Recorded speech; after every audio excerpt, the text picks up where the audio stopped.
Then how you are going to scrutinize, how you are going to select the quality of that innovation? So we basically invite experts. We actually form a internal team, then do a internal screening of those proposals coming, and then we invite to the experts.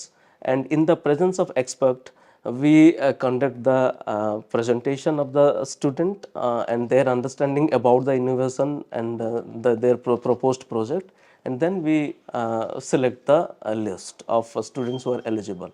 Yes, thank you so much Rajnarayan ji, thank you so much. Thank you. So Thank you. ఇక్కడ యుఎస్కి ఒక విషయం చెప్పాలి. యూజువల్గానే దేశంలో entrepreneurs, business man ఎక్కువగా ఎక్కడి నుంచి produce అవుతారు అంటే గుజరాత్ అనే.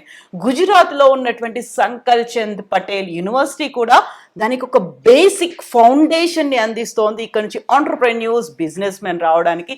అందులో భాగంగానే centre for research and innovation ఉంది, అందులో ఎస్ఎస్ఐపి ప్రోగ్రామ్ ఉంది.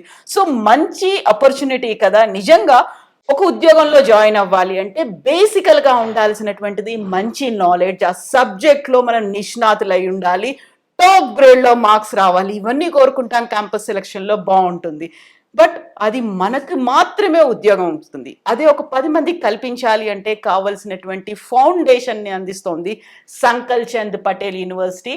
ఇక్కడికి ఒక యూనివర్సిటీలో ఒక స్టూడెంట్గా వస్తే ఏదైనా ఫౌండర్గా బయటికి వెళ్ళొచ్చు. ఆ మంచి ఆపర్చునిటీని ఈ యూనివర్సిటీ అందిస్తోంది.